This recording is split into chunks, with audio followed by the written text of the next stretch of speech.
Hey, I just wanted to film a quick introduction to what is going to be my very first vlog. So on New Year's Eve, I received a letter. I don't know if you can see who sent it. It's actually coming from Mensa Limited, the British Mensa Limited, and basically I was invited for test in Dublin later this month. So that's nothing special in itself. I mean, anybody who pays £25 can get an invitation. I just decided, to try something different this year and to do the test just out of curiosity mostly. I always wanted to know how I would fare after doing a few tests online and those kind of things. I know they are not very accurate or anything, but I'm a bit curious about how I would do in an official test. I absolutely don't expect to be in the top 2% and get an invitation to join the association, but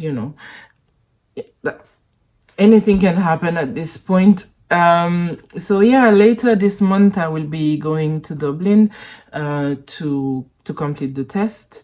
I'm very scared about it, to be honest, because I know I can do quite well with logic questions, but I'm not very good with calculations, like numbers. I do have a bit of dyscalculia, so that is something that I expect to struggle with, to be able to get any math problems done in time, because of course it's going to be timed tests, and also because of the fact that I am doing it in a language that is not my native language. So my level of knowledge of English is quite good. I hope that is not going to be an issue. We'll see how that goes. So I do intend to film the whole adventure and to make a video that is going to be a bit more heavy on the editing as the ones I have done so far.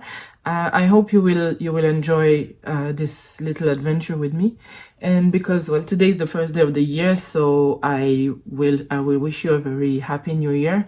I hope that 2020 is going to be a good year for me and for you and for everybody. I have a lot of plans that a lot of things that I want to achieve in 2020. It's going to be a very special year for me. I'm reaching a new decade in my life as well. So and it's kind of a cutoff point where I am at a point where I feel that I need to get things done. I need to be in a specific place in my life at this point. So I've already made it this far. I've achieved a lot of the things that I was hoping to have achieved. By this point, I have a wonderful family. I have two beautiful, wonderful children, a very loving husband that I need to remind myself every day not to take for granted. I am not exactly where I want to be in terms of my career, but I am working on that. I'm hoping to get there at some point soon. And yeah, so I decided to challenge myself and to bring a little something more that I haven't been doing so far, which is self-development, and to think about how do I want to continue in the next stage of my life. So I will take you with me on this journey. I hope you enjoy watching me. If you have any questions about it, maybe it will answer some questions that you have had about yourself, or maybe you are curious about the process of this kind of testing and those kind of things. So maybe that will be an interesting learning experience for you too. So I will leave it for now. I have to go back to work. So I will see you on the way to Dublin next time. And yeah, have a happy new year. Bye.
I am a little bit annoyed today because I already edited all of the rest of the video which you have just seen, but for some reason I did not save it, or I don't know what happened, but when I went back to my computer today, it wasn't there anymore. So after I finish talking to you here, I will have to go and edit it again, which, you know, I am not very happy with, because although it's not very long, but it did take me a while to do all the different cuts, and it took me a while to decide what goes in and what doesn't go into the video. So yeah, so I am not really pleased that I have to redo the same thing I've already done before, but anyway, you should have now just seen my little escapade in Dublin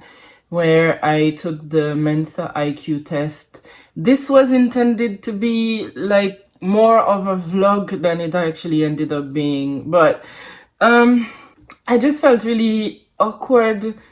I didn't feel it was appropriate to film during the test, and I hope that you enjoyed that little video, and to see the images and to see what it looked like, at least outside of the testing room. So basically how it happened is I just went onto their website, found out if and when they were giving tests, registered, paid the fee, which I think was about £25, because that's handled in the UK, and I registered for a date, and I went there on the day, and there were a few other people. It was supposed to be 8 of us, but actually only 7 participated. I didn't really talk to the other candidates. You know, there was one lady, she was really lovely, and we had a bit of a chat, but it didn't really go. Like, I didn't ask questions or anything. And the other guys that were there, because it was just me, another woman, and the rest were all men. All the others were very quiet and didn't really talk or, you know, exchange at all anything with me or anyone else, really. So so the way it went is that we took 2 tests. The first one was I believe it took about 20 minutes or maybe half an hour, and it was a series of questions, but with no words. So it was just diagrams and images. And this one, I was told, so they call it the culture fair, which basically means that it does not take into account your level of basic cultural knowledge. It's more to do with testing your logical skills and the way your brain works. So this one, I found some of the questions were quite difficult, because you have to really try to understand where they are trying to go with this. So they give you a list of images, and you have to figure out of a series of options, maybe 4 or 5 options, which one is the image that goes after that series of images. And sometimes it's quite obvious, you can tell straight away what they are looking for and what was the intention. But in other cases, it's like, so we had to do groups of about 25 in a certain amount of minutes, and most of them I didn't get enough time to finish. And a lot of the time it's quite easy to understand what they're getting at. You know, straight away you look at the pictures and you know exactly what the answer is going to be. But others, you really have to give it more thought, and that was, I think, you know, the fact that it is timed, it does account for how intelligent, I suppose, you are, if you are able to do the test in the amount of time that is given. But I did find that it went really fast, and that I didn't have time to answer all of the questions. So I mean, I might be able to get a perfect score, but I would have to have enough time to think and to answer the questions, and so maybe that does defeat the purpose of the test altogether if you have unlimited amount of time to answer it. But basically, that was the experience that I had with this particular part of the test. The second part was more based on language and processing the meaning of things. And so they were asking you to give the word that you believe was the closest to, out of a series of examples, the word that was the closest to the one given above.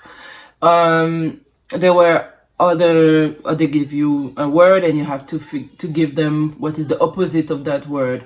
All of the questions were multiple choice. If you didn't know the answer, you could guess the answer. You could infer the right answer from the options that you were given to work with. So that was the part that I found the most challenging, because I was doing it, as I said, in English, and so I really had to dig into my knowledge of the English language, and that's the part that was the hardest, because a lot of the time I was not sure that I was giving the right answer, because some of the cases I didn't even know the meaning of some of the words that were given. So before we did the test, the person who was giving us the test did tell me that I might struggle with the second part,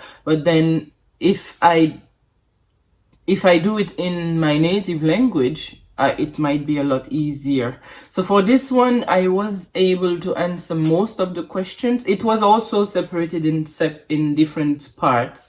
So we had each part, we every time that we started a new part, we got an example and we were timed, and I was able to finish everything on except for the last 3 questions, and the last 3 were the ones that were to do with calculation and mathematics. So I am actually quite happy that these ones came at the end, because I might have wasted a lot of time on them if they were at the beginning, rather than, you know, reaching the end of the allotted time and not being able to do them. I would not have been able to answer the other questions that came before, because I would have wasted too much time trying to make the calculations. And you know, the kind of questions that they are, like Thomas is 3 times his little brother's age, and in 5 years their age is going to equal 125. You know, those kind of questions that make sense on paper, that I can look at the question and understand what kind of calculation I would need to make to get to the answer. But I really struggle with numbers. I always have, and I didn't have a very good foundation in mathematics when I was at school, when I was a student. The teachers that I had when I was in high school were not the best at teaching. They were good at getting people to do the exercises when they already knew how to do them, but the people who didn't know how to answer the questions, they were not very good at teaching them how to get there. They were okay with working with people who were already there, but the ones who were not, they didn't really have that pedagogy that they would need to teach the students who were struggling a bit more. So, and also taking into the fact that I might have a mild to moderate case of dyscalculia, which is kind of the numbers equivalent of dyslexia.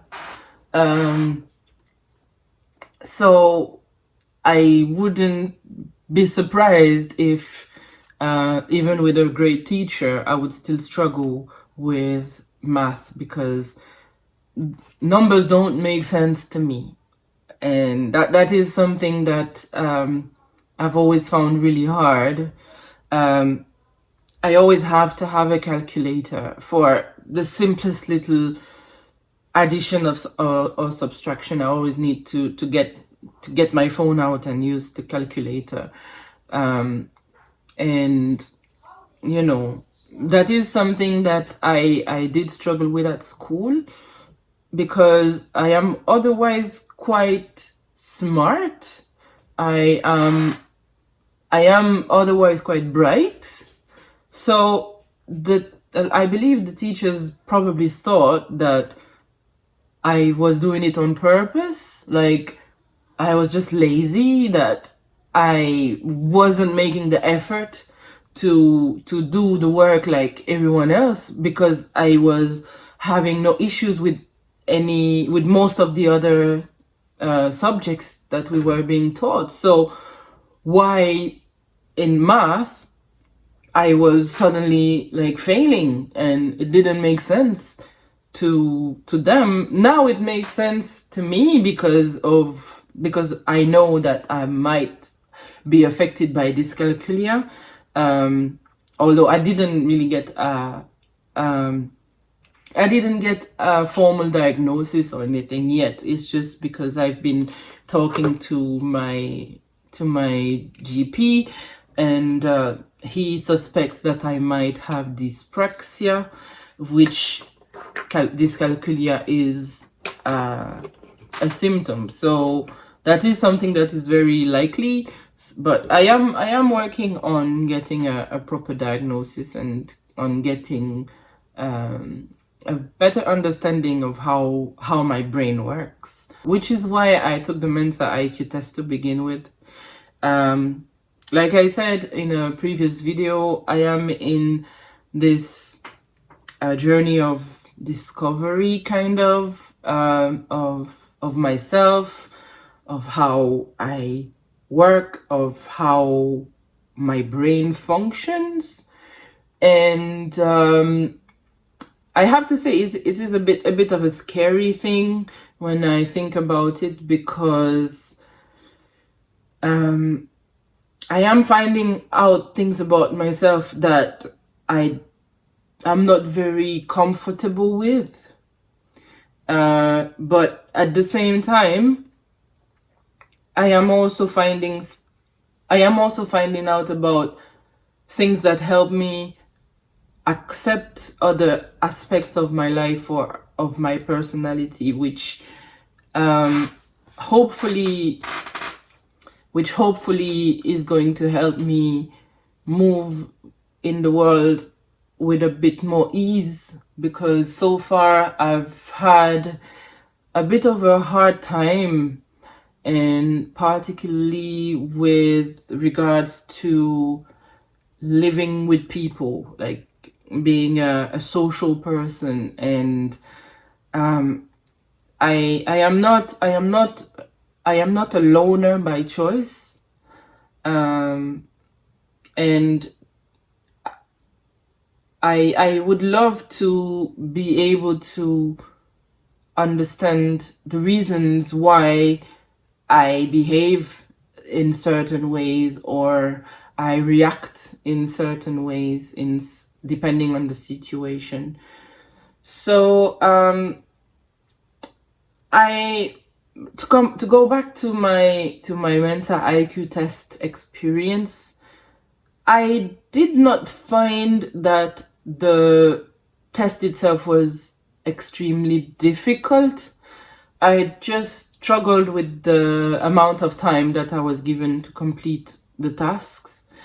So all in all, I don't know that I will have enough of high results to receive an invitation into Mensa, in case you didn't know, you need to be in the top 2%, which means I would need to score 148 at the culture fair and 136 at the second longer IQ test.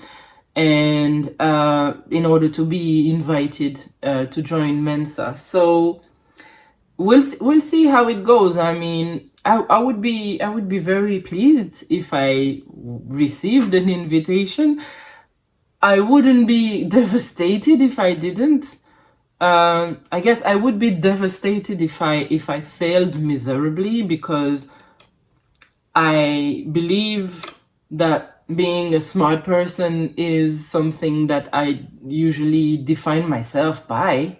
So to find out suddenly that I might not be as smart as I thought I was, that would bother me a lot. But you know, I don't think that's very likely. And if it does happen, I guess I can just blame it on the language barrier or something. Anyway, so yeah, so that was my so that was my experience of trying to find out if I'm a genius. And so when I have the results, I will tell you more about it. And yeah, if I do end up joining Mensa, maybe I can shed some light on what it means to be to be a genius.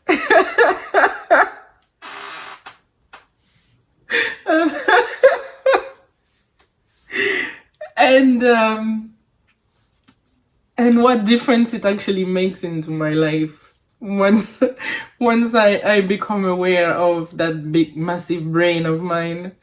So anyway, enough of that. Enough of the bullshit. I will stop talking now. I have a lot of edition. I have a lot of editing to do already. This video is gonna be super late, so I'll see you next week. Bye.